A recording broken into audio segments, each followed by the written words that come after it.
bakundwa bene data, inshuti dusangiye gucungurwa n'amaraso y'umwami wacu Yesu Kristo, ndabashuhuje.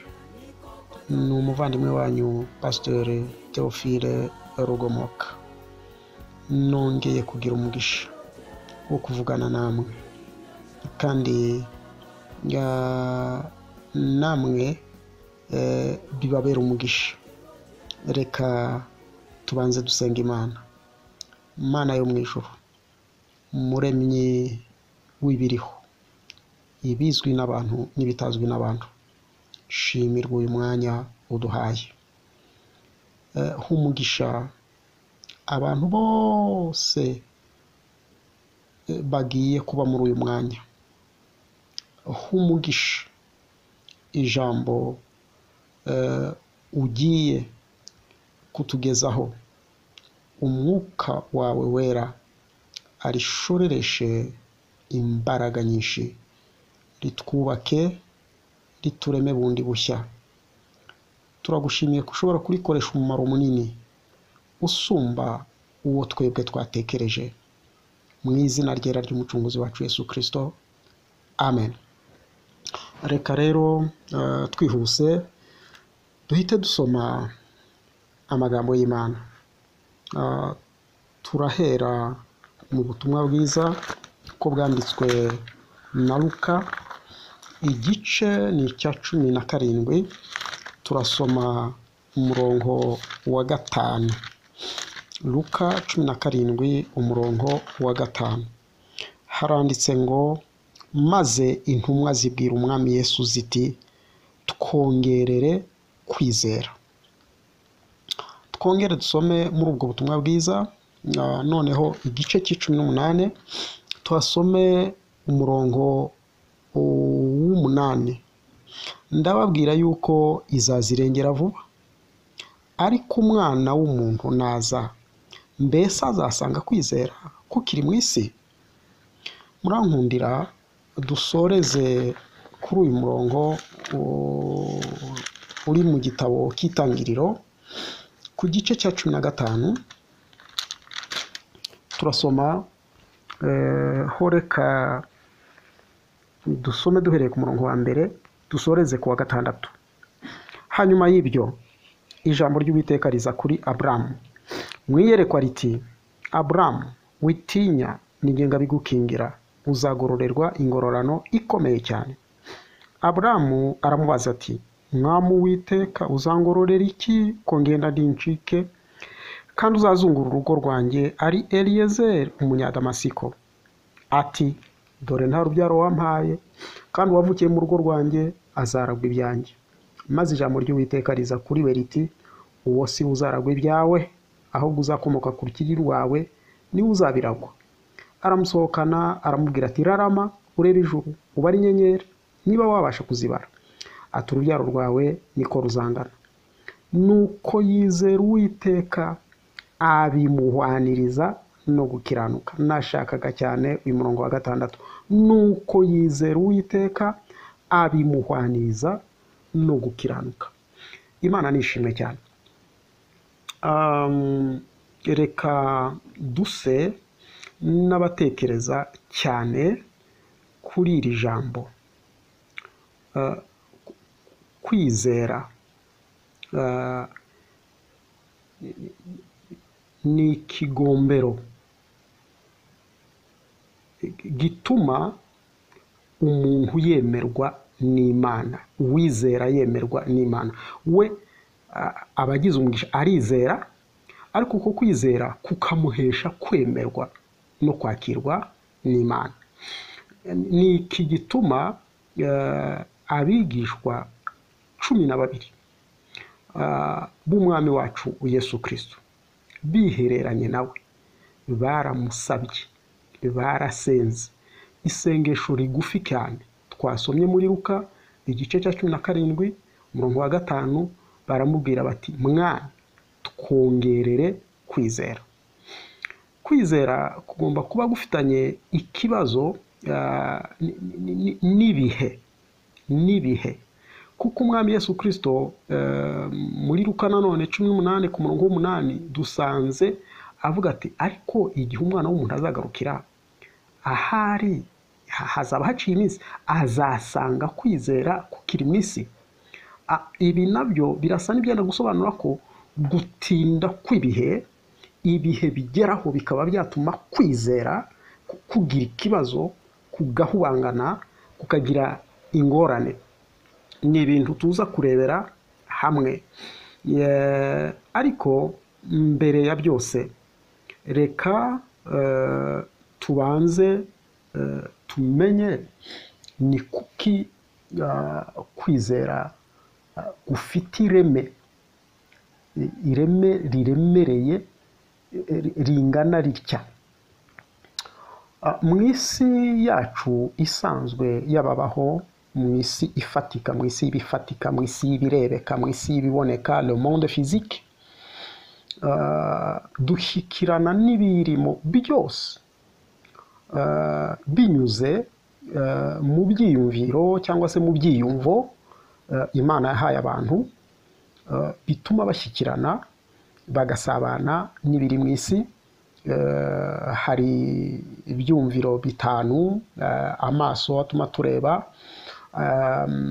amatwi atuma twumva, amazuru atuma duhumurirwa, mu kanwa ururimi rutuma twumva ibibishye n'ibiryoshye, n'intoke cyangwa se umubiri wose utuma twumva ibidukozeho n'ibitwegereye. Umubiri urabyumva ukagira.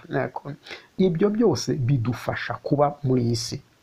Noneho hari indi si rero, isi y'abizera n'isi y'umwuka. Ibi ntacyo bifasha rwose namba kubizera iyo bigeze mu isi y'umwuka. Hakenerwa rero icyiyumviro cya gatandatu kidufasha gushyikirana n'iby'umwuka, kidufasha gushyikirana n'Imana, kidufasha gushyikirana n'ibindi biremwa by'umwuka. Iki cyiyumviro rero aha niho kwizera gufitiye umumaro, aha niho kwizera kuza. Hari undi igice c'11 cy'umurongo w'Abaheburayo, umurongo wa 6 uravuga ngo ariko utagufite ntibishoboka ko anezeza Imana, kuko ntaho yaba yahuriye nayo, ntako baba bamenyanye, ntibyakunda. Mbega indi ndirimbo yacu iravuga ngo iyo ndebesheje ukwizera mbona ubutunzi bwinshi cyane bufitwe na Data uhoraho. Kwizera kubitse ibindi byumviro byose byo mu buryo bw'umwuka, kurareba, kurumva, kurakabakaba, kurakorakora, kurakurura. Kwizera rero ni ngombwa cyane. Nicyo cyatumaga abigishwa babwira umwami Yesu Kristo bati twongerere kwizera. Bari bazi ko uwo bari kumwe nubwo yari yambaye umubiri ariko n'umwuka, kandi n'isi n'inyigisho ari kubatwaramo n'inyigisho z'umwuka zikeneye cyane ko nabo bazamuka bazamuwe no kwizera kugira ngo babashe gushyikira ibyo bintu. Imana nishimwe cyane. Noneho kugira ngo ndashaka gutinda ku murongo uyu nguyu wo mu Itangiriro, igice cya 15. Twasomye imirongo myinshi ariko turangiriza ku murongo wa 6 uvuga ngo nuko yizera Uwiteka, uyu ni Aburahamu uvuga, abimuhwaniriza no gukiranuka. Aya magambo araryoshye cyane. Mu Kirundi ho handitse ngo yizera Uhoraho, Uhoraho abimuharura ko nk'ukugororoka. Muri Bibiliya y'Igifaransa, umuhinduro umwe w'Igifaransa ukavuga ngo il crut. Aburahamu hari ibintu yemeye, hari ibintu yemereye Imana, bitangaza Imana, bizamura Imana ikindi kintu bituma ibona Aburahamu nk'umuntu udasanzwe. Icyo gifaransa kirakomeza ngo esora, uko kuyemera, uko kwemera ibyo yavuze, esora lui fut imputé comme justice. Imana ibimushyirira kuri konti ye nko kugororoka, nko gukiranuka. Noneho niko rero uyu ni umumaro wo kwizera. Intumwa Yohana yari muri aba ngaba 12 basabaga Yesu ngo nabongerere kwizera. Yaratwandikiye mu ivanjiri ye igice cya mbere ku murongo wa 12 aravuga ngo icyakora abamwemeye bose cyangwa se abamwizeye bose yabahaye ubushobozi butuma bwo kuba abana b'Imana. Kwizera mumva ko ni facteur, ni ikintu ukora nacyo kikadeclansha, nacyo kigashotora, nacyo kigakurura ibindi bintu byo mu isi y'umwuka. Ugikorera hano, wemerera hano, ariko bikagira imbaraga nyinshi cyane zo kurema ibintu bishyashya mu isi y'umwuka bireba Imana. Ntabwo hano havuga ko hano wemerwa n'abantu, igihe cyo kwemerwa n'abantu kiba kitaragera, ariko hano iyo wemeye, iyo wizeye, donc approbation, kwemerwa, ugira ubanza kwemerwa n'Imana, izina ryayo nirishimwe cyane. Niko handitse hano, nuko yizera Uwiteka, Uwiteka abimuhwaniriza no gukiranuka. Mu unyemerere rero tubanze tunarebe ibi bintu byo bifite ingaruka, bifite inyungu iremereye gutya, ingana gutya. Ni ibiki? Kwizera ubundi ni iki? Kwizera ni iki? Urwandiko rw'Abaheburayo igice cya 11 ku murongo wa mbere hatanga igisobanuro, definition, insobanuro y'iri jambo tubonye rifite imbaraga nyinshi zingana gutya. Uko handitse ngo kwizera ni ukumenya rwose ibyiringirwa, udashidikanya ko bitazaba, kandi niko kuduhamiriza ibyo tutareba ko ari iby'ukuri. Kwizera ni ukumenya rwose ibyiringirwa.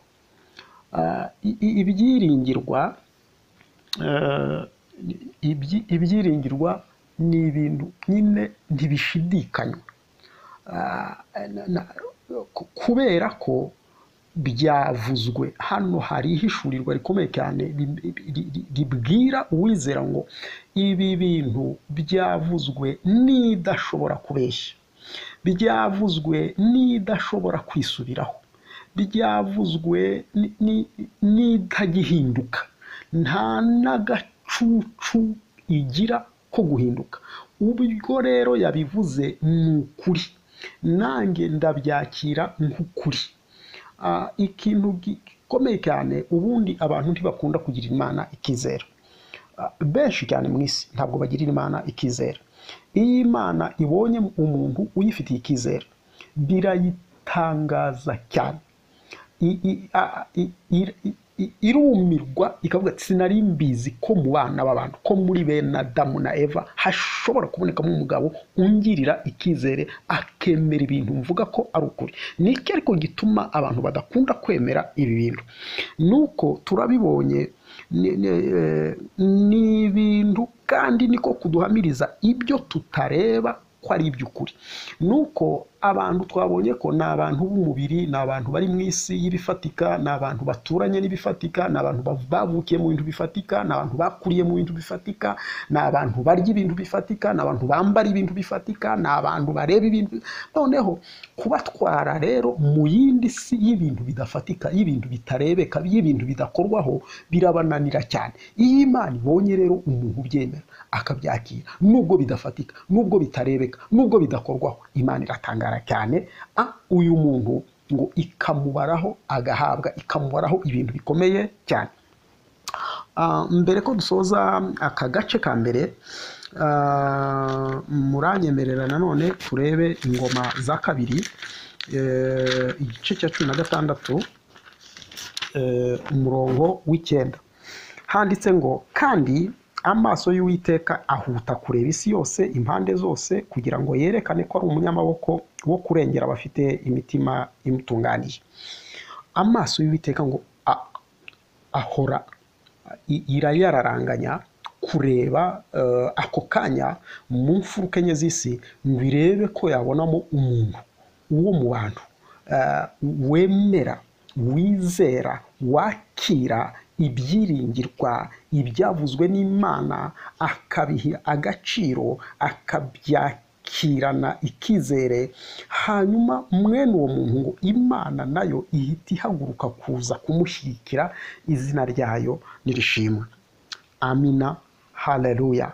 Reka iyi ni nayo sano iri hagati y'Imana na Aburahamu, na mbere ya Aburahamu hari undi, ariko siwe mvuga none nahisemo gusa ko tuvuga kuri Aburahamu. Bibiliya ituha amakuru ye akomeye cyane. Reka ariko duse n'abasubira inyuma turebe igituma uyu mugabo yatangaje Imana. Dusomye urwandiko rw'Abaheburayo igice cya 11 ku murongo waho w'8 haranditse ngo, Abaheburayo 11 umurongo w'8, kwizera niko kwatumye Aburahamu yumvira Imana imuhamagariye kujya aho yari agiye kuragwa, nuko agenda atazi yajya. Iki ni ikintu gikomeye cyane. Twabonye mu nsobanuro zo kwizera icyo ari cyo, ni ukumenya rwose udashidikanya, ni ukumenya rwose ibyiringirwa udashidikanya ko bitazaba.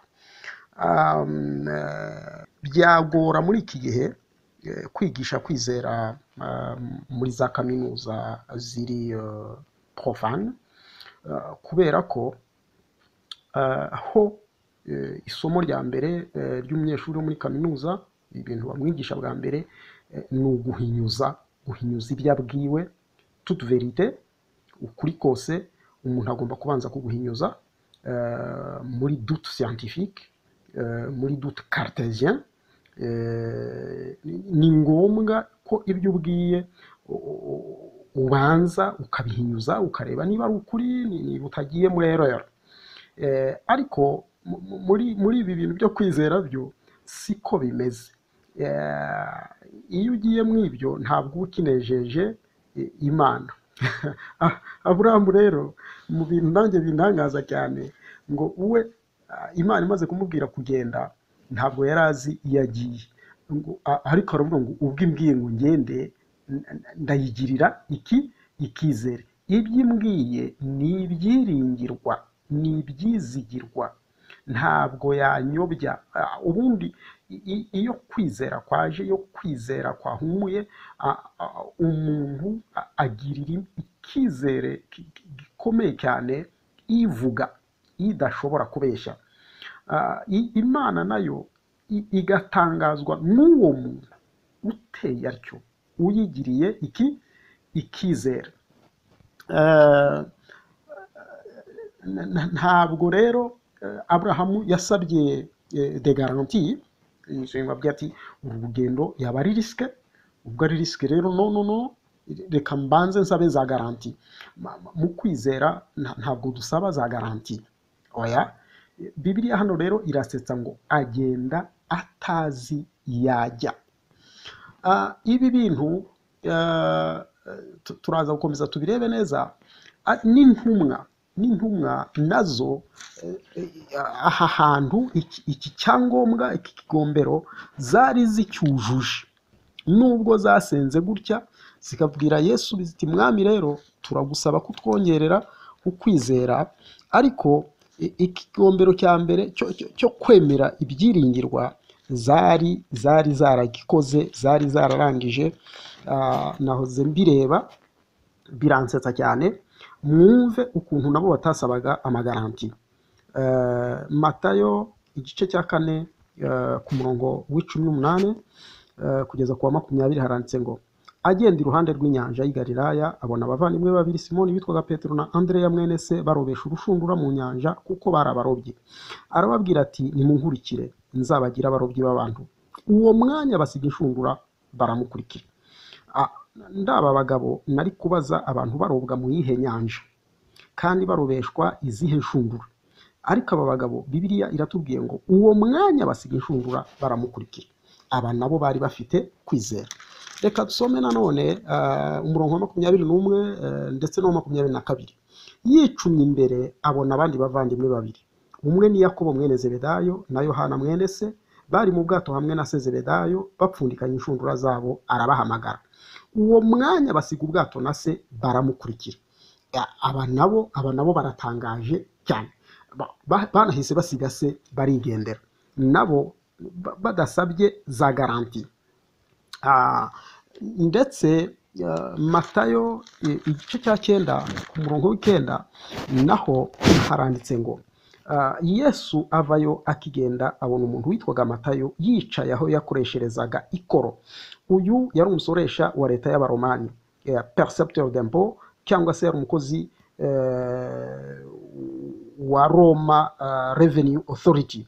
Aramubwira ati nkurikira. Arahaguruka aramukurikira ipso facto ako kanya. Aba bagabo rero bari bagiriye Imana ikizere. Kwizera ni ukumenya rwose udashidikanya, ukamenya ibyiringirwa.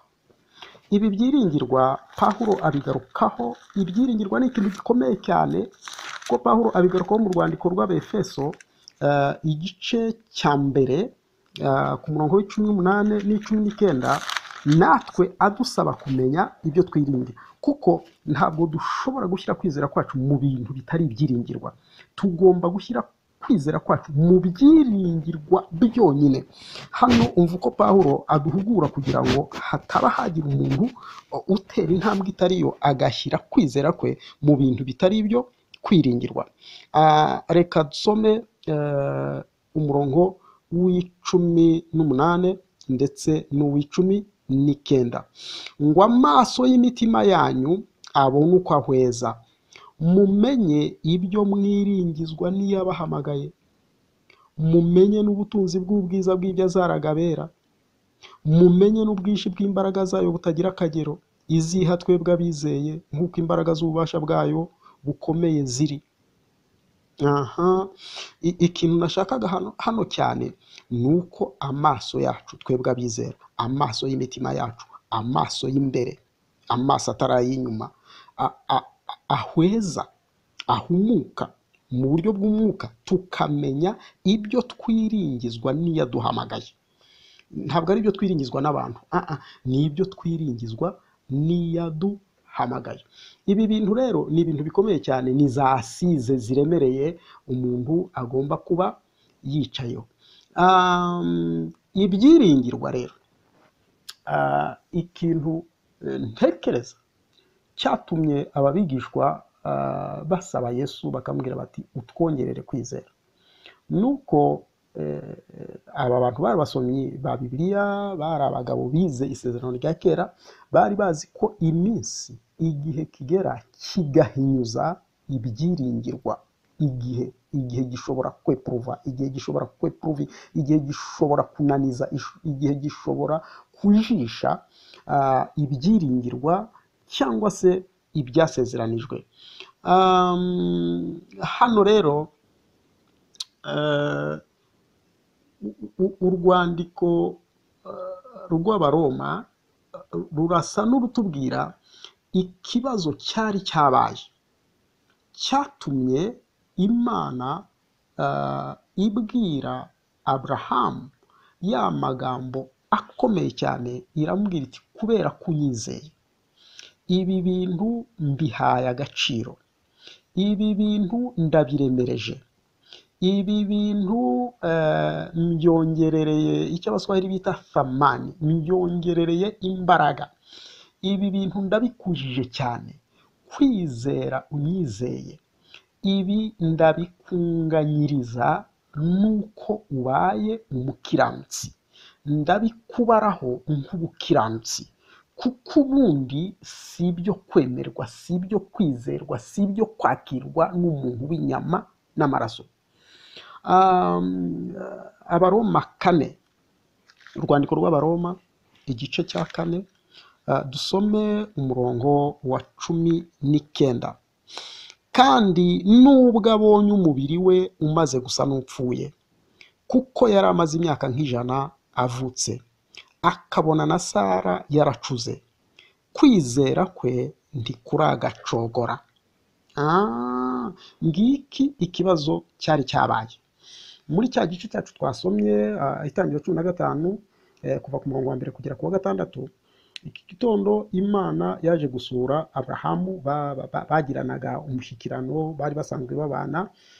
Kwizera kwari kumaze igihe kwaratangiye, ndetse kwizera kubyara ubucuti, ubucuti burakomeza, ubucuti buza kuvamo nyine n'ibyiringirwa, ari byo Imana yari yabwiye Aburahamu.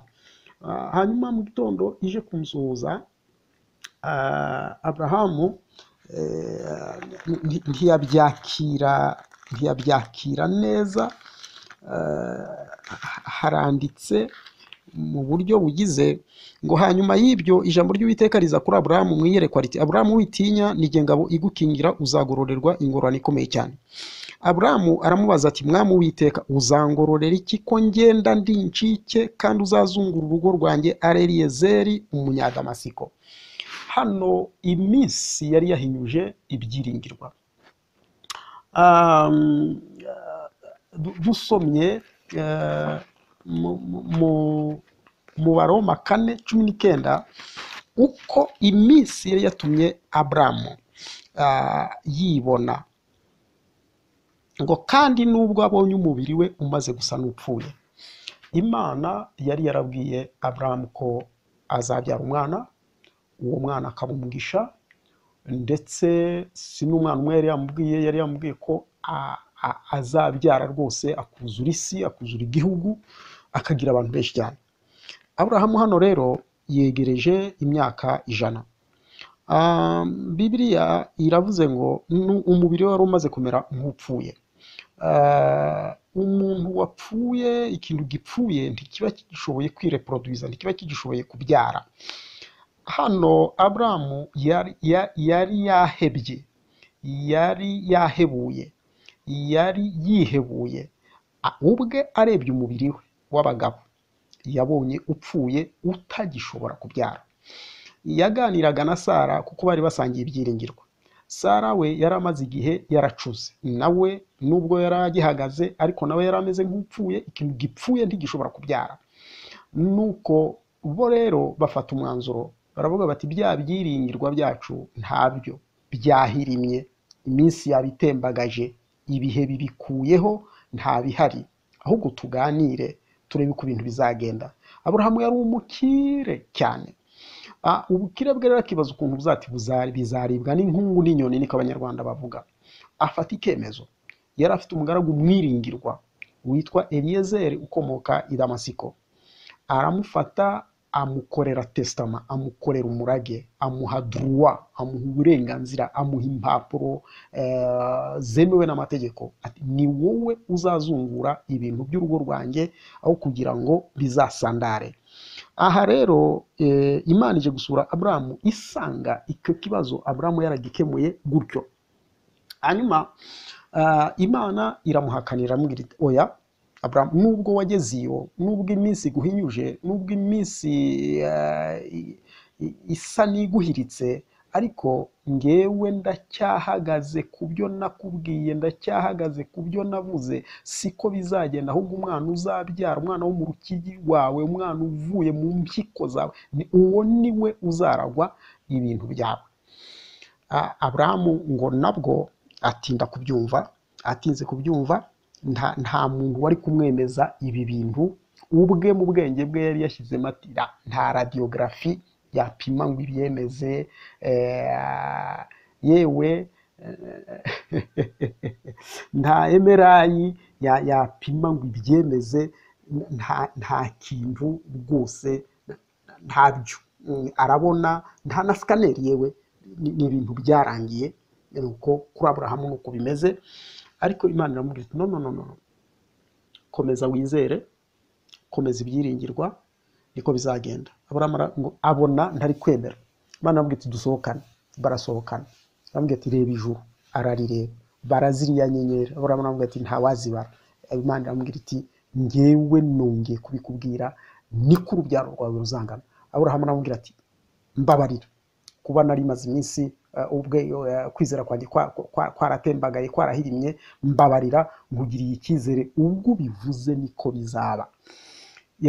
Ngo Imana irebye mu mutima wa Aburahamu ibona koko yemeye, nubwo ibimuhinyuza, nubwo ibimenyetso bigaragaza ko ibintu bidashoboka ari byinshi, ariko ubona Aburahamu aremeye ko ibintu Imana ivuze ari ukuri.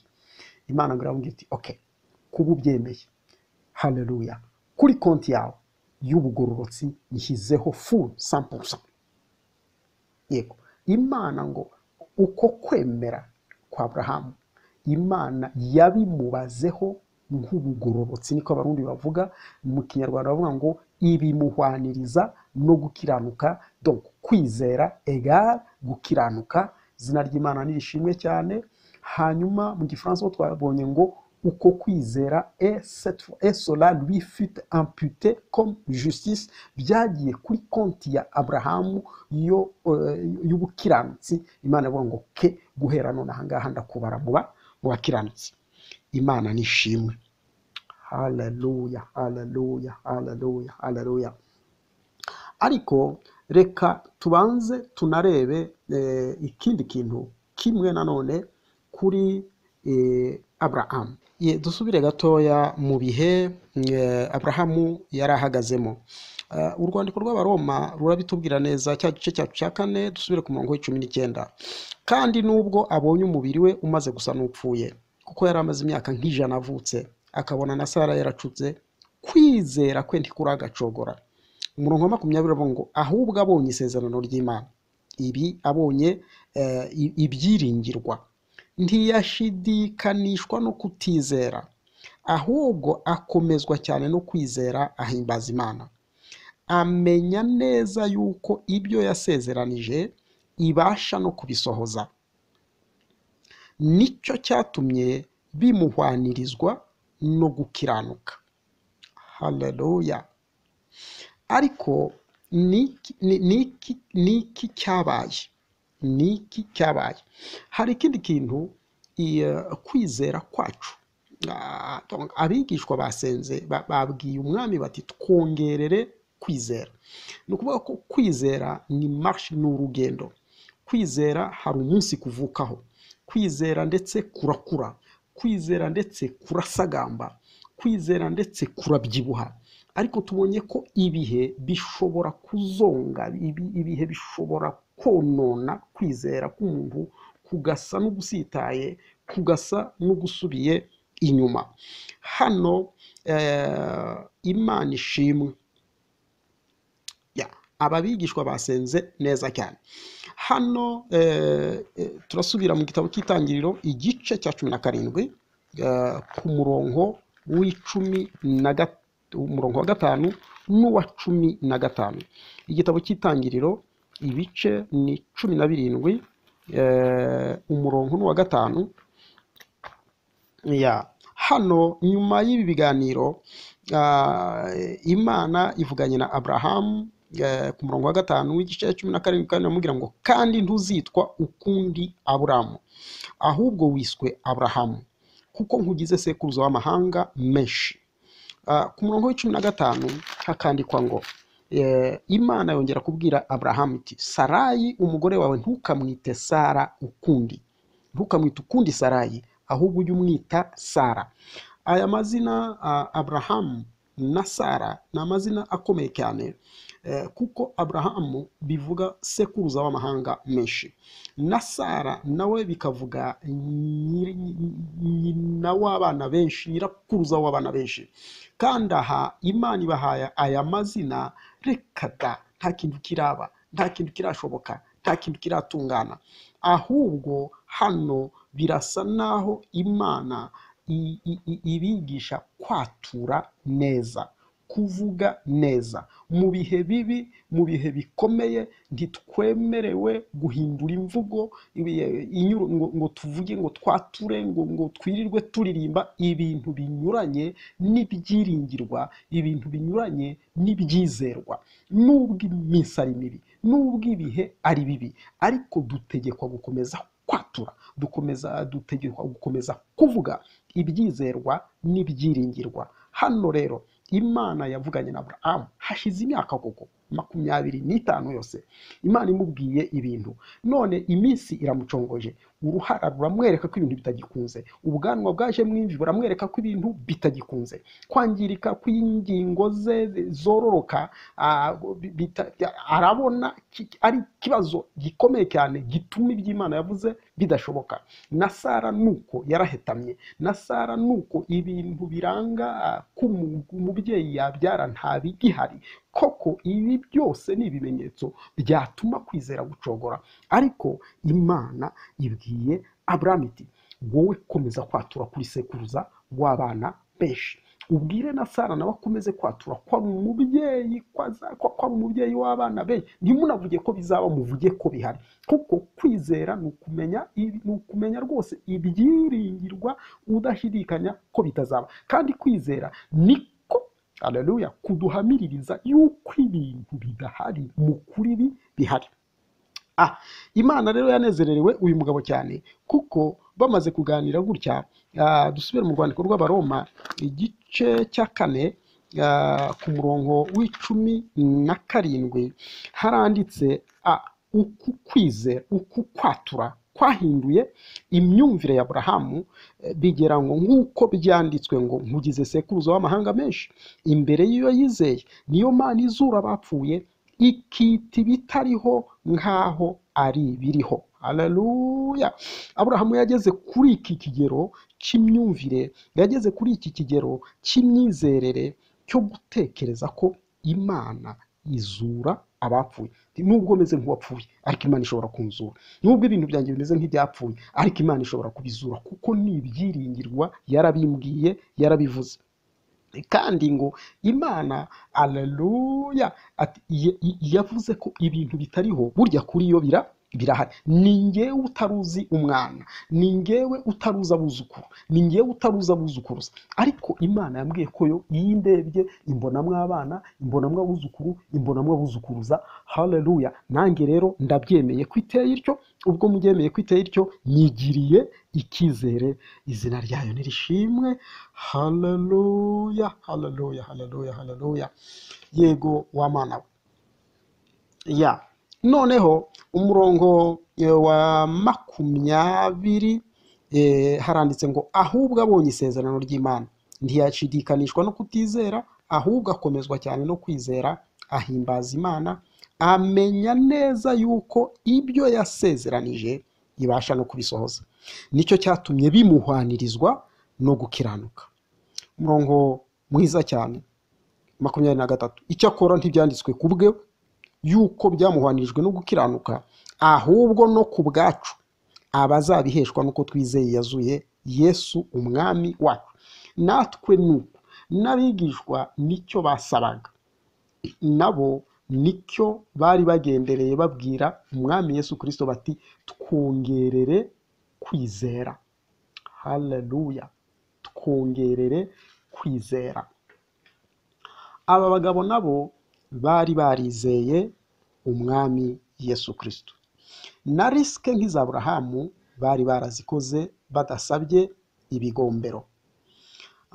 Ntabwo hariya umurongo twasomye, ntabwo tubona ibintu byari bibagoye, ntibabivuze, ariko iyo umuntu ashakishe mu byanditswe ushobora kubona ko nabo bari bafite ibibazo, bakabona ko ibyo biringijwe nta bihari, bitari gukunda, bitari gushoboka, bitari kuza vuba vuba.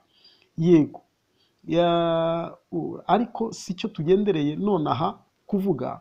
Ariko bamaze kureba ukuntu iminsi yagize Aburahamu, iminsi yacogoje Aburahamu, baravuga bati kwizera kwe kwari kwamanutse. Iyo Imana itakumuzamurira, iyo Imana itamugushyirira hejuru, itakumushyirira hejuru, haleluya, ibye burya byari byarindimutse. Baravuga ati natwe rero kwizera ko turagufite, iyo tutakugira ntituba twarakurikiye umwami Yesu Kristo, twamugiriye ikizere. Bakareba bagasanga bizinesi barazihoreye, bakareba bagasanga imiryango barayihoreye. Hari igihe bigeze babaza ko twasize imiryango, tugasiga abagore, tugasiga abana, tugasiga akazi, tukagukurikira. Ibi byose nta bigombero, nta kondisiyo, tutabajije ibintu byinshi cyane. Iki nacyo bigeze bakiganira n'umwami Yesu Kristo. Nibyo none tukaba tubona ibintu biri kwibirindura. None kugira ngo dukomeze, kugira ngo urugendo rukomeze, uratwongerera kwizera. Kumbe niko bimeze, nuko biteye. Reka rero natwe duse n'abajya mbere ho gatoya.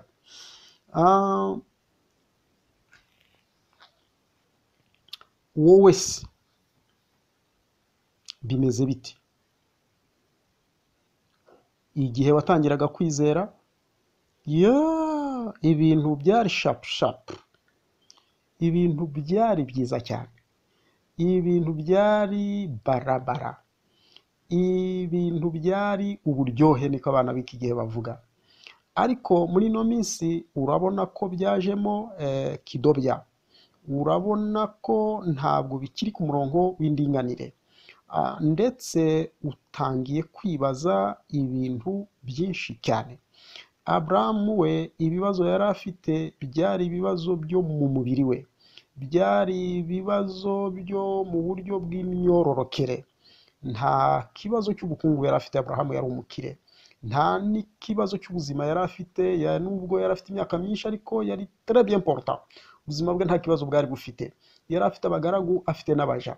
Hano ikibazo yari afite ni kimwe gusa, ni ikibazo gikomeye cyane cyo kubona umuntu w'umukire atazabona uwaraga ibintu bye, kandi hari uwamwijeje ko azamubona. Ikibazo cyari icyo gikomeye cyane. None nawe simbizi, korona ishobora iyi periyode ya covid ishobora kuba yaranyeganyeje ibintu, ishobora kuba yarahiritse ibintu, ishobora kuba ibintu yarabishyize kure kubi, irudubi, ku buryo ubona ibyo wiringizwaga byose, ibyo wari wiringiye byose nta bihari, byaratsutse, byaramanutse. Akazi nta kagihari, gucuruza ntibigikunda, ibintu ntabwo bimeze neza. Kandi ibi ni ibintu bishobora kuba ku muntu ku giti ke, ibi ni ibintu bishobora kuba ku rugo, ibi ni ibintu bishobora kuba ku muryango, ibi ni ibintu bishobora kuba kuri bizinesi, ibi ni ibintu bishobora kuba ku gihugu. Ibihugu nabyo byose ubu birageragejwe. Ibi ni n'ibihe itorero rishobora kunyuramo naryo, ibyiringirwa byaryo n'ibyizerwa byaryo rikabona rwose byahirimye, byatembagaye, rikibaza niba hari uburyo, hari inzira byazacamo bikazuka, abantu bakihebura, abantu bagatangira gutekereza ibintu bikomeye cyane. Mbega mukuri pe, ndakeneye kongererwa kwizera. Ndabibona ko nawe ukeneye kongererwa kwizera. Ndabibona ko hari n'imiryango ikeneye kongererwa kwizera. Ndabibona ko hari abagabo bakeneye kongererwa kwizera.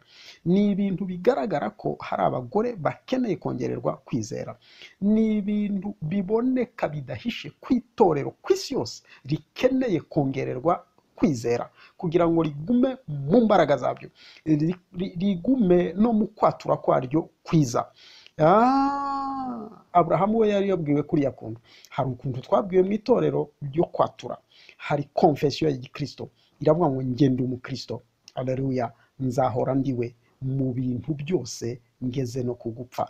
No mu bihe bisa bitya nzakomeza kuba umukristo, nzakomeza kuba umwizerwa, nzakomeza kuba umwizigirwa. Kandi Imana nivuga nyitegere ugutwi, igirire ikizere, haleluya. Ibi bintu bizangiraho ingaruka. Imana nibona mpagaze neza, Imana nibona mbyakiriye neza, Imana nibona mbihagazemo neza, nubwo bigoye cyane, izampindurira izina, inyite umukiranutsi. Izina ry'Imana nirishimwe. Wa Mana we, humugisha abagaragu bawe n'abaja bawe bamaze kumva iri jambo, kandi abo ubona bose ko bakwiriye kongererwa kwizera, wowe uzi kugupima. Kwizera ntikwajya ku munzani w'umushumba, kwizera ntikwajya ku munzani wa bishop, kwizera ntikwajya ku munzani wa mwarimu, kwizera ntikwajya ku munzani w'umubyeyi. Kwizera gupimwa n'Imana, niyo imenya niba gupungutse, niyo imenya niba guhungabanye. Mana ubongerere, unyongerere, utwongerere, wongerera itorero ryawe ukubona buri muntu wese akwiriye. Tubisabye twizeye mu izina ryiza rya Yesu Kristo umwami wacu, amen.